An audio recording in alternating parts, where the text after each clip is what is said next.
আসসালামু আলাইকুম। এখন শুনবেন সংবাদ শিরোনাম। হাসপাতালে খালেদা জিয়ার শারীরিক অবস্থার খোঁজ খবর নিলেন প্রধান উপদেষ্টা। চিকিৎসা শুরু করেছেন যুক্তরাজ্য থেকে আসা ডাক্তার রিচার্ড বিলি। বিএনপি চেয়ারপারসনের রোগ মুক্তি কামনায় আজও বিভিন্ন স্থানে দোয়া মাহফিল। আগামী সপ্তাহে নির্বাচনী তফসিল ঘোষণার আশা সালাউদ্দিনের। রাজনৈতিক সংকট নিরসনের পর তফসিল ঘোষণার আহ্বান এনসিপির। রংপুরে জামায়াত সহ ৮ দলের সমাবেশে ভোটে কারচুপির চেষ্টা হলে দাঁত ভাঙা জবাবের হুঁশিয়ারি। গর্ব করার মতো ঐতিহাসিক নির্বাচন হবে ফেব্রুয়ারিতে, বললেন প্রধান উপদেষ্টা। নিরাপত্তা ও দুর্যোগ মোকাবেলায় সশস্ত্র বাহিনীর প্রশংসা। In February, not only a historical landmark, also a peaceful and festive, make it a festive occasion for all voters. I'm proud to notice the progress of the armed forces. আসসালামু আলাইকুম। এতক্ষণ শুনছিলেন সংবাদ শিরোনাম, এখন শুনবেন বিস্তারিত। বিএনপি চেয়ারপারসনের শারীরিক অবস্থার খোঁজ নিতে সন্ধ্যায় এভার কেয়ার হাসপাতালে যান প্রধান উপদেষ্টা ডক্টর মোহাম্মদ ইউনূস। সেখানে তাকে স্বাগত জানান বিএনপি মহাসচিব।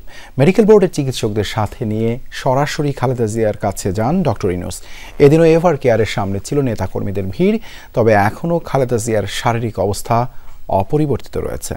সন্ধ্যা ৭টায় খালেদা জিয়ার শারীরিক অবস্থার খোঁজ নিতে এভার কেয়ার হাসপাতালে আসেন প্রধান উপদেষ্টা ডক্টর মোহাম্মদ ইউনূস। তাকে স্বাগত জানান বিএনপি মহাসচিব। পরে ব্যক্তিগত চিকিৎসক ডাক্তার AZM জাহিদ হোসেন এবং মেডিকেল বোর্ডের প্রধান শাহাবুদ্দিন তালুকদারকে সাথে নিয়ে খালেদা জিয়ার চিকিৎসার সরাসরি অগ্রগতি সম্পর্কে জানতে চান ডক্টর ইউনূস। গত ২৩ নভেম্বর থেকে এভার কেয়ার হাসপাতালে চিকিৎসাধীন বিএনপি চেয়ারপারসন বেগম খালেদা জিয়া। অবস্থা গুরুতর হলে ২৭ নভেম্বর তাকে সিসিইউতে স্থানান্তর করা হয়। এরপর থেকেই দলের নেতাকর্মী সহ অনেকে উদ্বিগ্ন হয়ে ভিড় করতে থাকেন হাসপাতালের গেটে। দোয়া করতেছি, জায়গা জায়গা মসজিদে পড়তেছি দোয়া, নিজের বাড়িতে পড়তেছি দোয়া। তো ওনারে খুব দরকার, ওনার সুস্থ দরকার। প্রত্যেকটা দল যাকে মানে আমাদের দেশনেত্রী বেগম খালেদা জিয়ার এখন আমরা চাই আরো দীর্ঘ সময় আমাদের মাঝে থাকুক এবং দেশকে নেতৃত্ব দেখ। আমরা নেত্রী পাবো বা নেতা পাবো, কিন্তু এই নেত্রী আমরা পাবো। আসলে কি বিকল্প বলতে কিছু থাকে? ম্যাডামের বিকল্প কি আসলে কাউকে পাওয়া যাবে? খালেদা জিয়ার চিকিৎসার সহায়তায় এরই মধ্যে কাজ শুরু করেছেন যুক্তরাজ্য থেকে আসা বিশেষজ্ঞ চিকিৎসক রিচার্ড বিলি। খালেদা জিয়ার স্বাস্থ্যের অবস্থা জানিয়ে সবাইকে ধৈর্য ধারণের আহ্বান জানান ব্যক্তিগত চিকিৎসক AZM জাহিদ হোসেন। তিনি জানান তারেক রহমান লন্ডন থেকে সার্বক্ষণিকভাবে চিকিৎসার খোঁজ খবর রাখছেন এবং নির্দেশনা দিচ্ছেন। খালেদা জিয়ার শারীরিক অবস্থা অপরিবর্তিত থাকলে দ্রুতই দেশে ফিরে আসবেন তিনি আরও জানান বিএনপি চেয়ারপারসনকে বিদেশে নিয়ে চিকিৎসার বিষয়ে সিদ্ধান্ত জানাবে মেডিকেল বোর্ড। এজন্য যাবতীয় প্রস্তুতি নিয়ে রেখেছে বিএনপিও। সরকার বিএনপি চেয়ারপারসনকে VVIP ঘোষণা দেওয়ার পর নিরাপত্তার দায়িত্বে রয়েছে SSF ও PGR। মূলত সন্ধ্যা ৭টার কিছুটা পর থেকেই কিন্তু প্রধান উপদেষ্টা চলে যাওয়ার পরে আমরা জানতে পেরেছি যে বিদেশি চিকিৎসকদের সমন্বয়ে ডাক্তার AZM জাহিদের নেতৃত্বে একটি বৈঠক হয়েছে এবং সেই বৈঠকের পর কিন্তু আসলে আনুষ্ঠানিকভাবে জানানোর কথা ছিল যে খালেদা জিয়ার এই মুহূর্তে কি অবস্থা। তবে এখন পর্যন্ত সেই বৈঠকটি শেষ হয়েছে কিনা কিংবা সেই বৈঠকের কি আপডেট সেটি কিন্তু আমরা এখনো জানতে পারিনি। খালেদা জিয়ার রোগ মুক্তি কামনায় আজও বিভিন্ন স্থানে আয়োজন করা হয় দোয়া ও মিলাদ মাহফিল। পাড়া মহল্লার এসব আয়োজনে বিএনপি ও অঙ্গ সংগঠনের নেতাকর্মী ছাড়াও যোগ দিয়েছেন সাধারণ মানুষও। আল্লাহর কাছে খালেদা জিয়াকে সুস্থ করে ফিরিয়ে দেওয়ার ফরিয়াদ রাজনীতিবিদ থেকে সাধারণ মানুষের মোনাজাতে। রাজধানীতে এমন কিছু আয়োজনে যোগ দিয়ে বিএনপি নেতারা বলেছেন, আওয়ামী লীগের প্রতিহিংসার শিকার খালেদা জিয়া, অথচ মানুষের এখন প্রার্থনাই প্রমাণ করে খালেদা জিয়ার রাজনীতি ছিল দেশ ও দশের জন্য। আমার দেশের অভিভাবক হিসাবে, আমাদের অভিভাবক হিসাবে তাকে দেন। আমাদের মত আর পথের ভিন্নতা থাকলেও স্থানীয় বিএনপি ডাকে খালেদা জিয়ার জন্য মোনাজাতে হাজির রাজধানীর মিরপুরের মানুষ। সিটি ক্লাব মাঠে হাজারো মানুষের সম্মিলিত কণ্ঠে খালেদা জিয়াকে সুস্থ করে দেওয়ার প্রার্থনা। আল্লাহ পাক যাতে তাকে সুস্থ করে আমাদের মাঝে ফিরিয়ে আনে। নয়াপল্টনে মিলাদের আয়োজন করে জাতীয়তাবাদী পল্লী চিকিৎসক অ্যাসোসিয়েশন। সেখানে খালেদা জিয়ার সংগ্রাম আর আপোষহীনতার কথা তুলে ধরেন বিএনপি নেতা আব্দুল মঈন খান। স্বৈরাচারী আওয়ামী লীগ সরকার এক সময় হঠাৎ একটি সিদ্ধান্ত নিয়েছিল, একদিনে, আমি আমার নিজের গ্রামের অঞ্চল থেকে জানি, একদিনে হাজার হাজার পল্লী চিকিৎসককে গ্রেফতার করা হয়েছে। পরবর্তীতে সেই একই আক্রোশের শিকার হয়েছিলেন আমাদের দেশনেত্রী বেগম খালেদা জিয়া।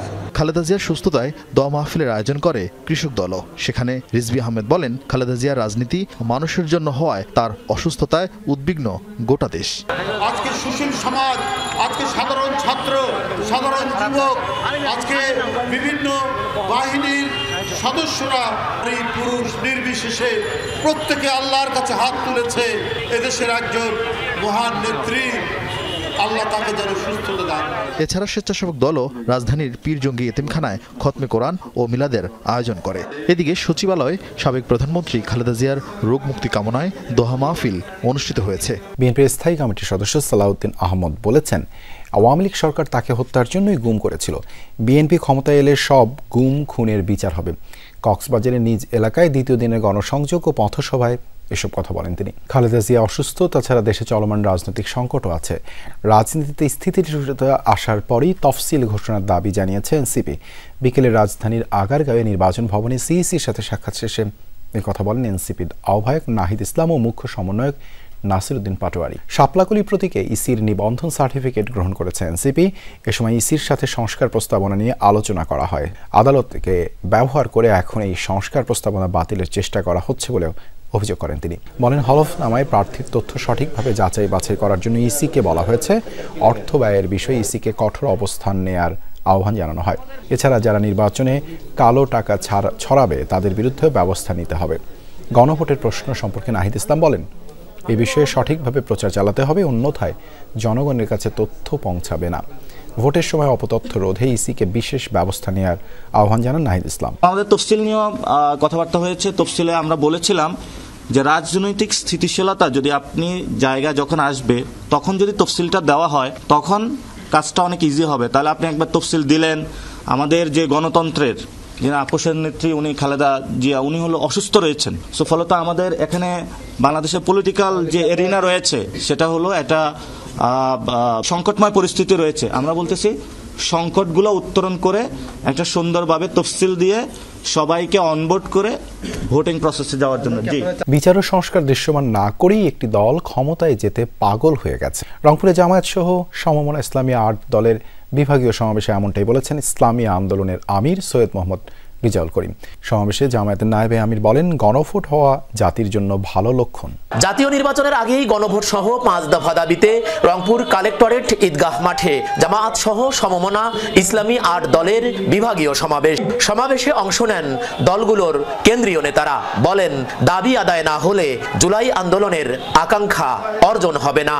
আগামী ফেব্রুয়ারির সংসদ নির্বাচন ঐতিহাসিক ও উৎসব মুখর করতে সশস্ত্র বাহিনী গুরুত্বপূর্ণ ভূমিকা রাখবে, এমন আশা প্রকাশ করেছেন প্রধান উপদেষ্টা ডক্টর মোহাম্মদ ইউনূস। তিনি বলেন, এই নির্বাচন জাতির কাছে ইতিহাস হয়ে থাকবে। সকালে ন্যাশনাল ডিফেন্স কোর্স ও আর্মড ফোর্সেস ওয়ার কোর্সের সমাপনী অনুষ্ঠানে কথা বলেন তিনি। অনুষ্ঠানে বেগম খালেদা জিয়ার জন্য দেশবাসীর কাছে দোয়া চেয়েছেন প্রধান উপদেষ্টা।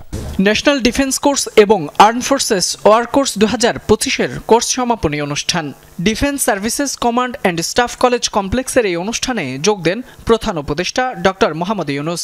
কোর্স সম্পন্নকারী অফিসারদের হাতে সনদ তুলে দেন তিনি। অনুষ্ঠানে ডক্টর ইউনূস ফেব্রুয়ারির নির্বাচনে সশস্ত্র বাহিনী গুরুত্বপূর্ণ ভূমিকা রাখবে বলে আশা প্রকাশ করেন।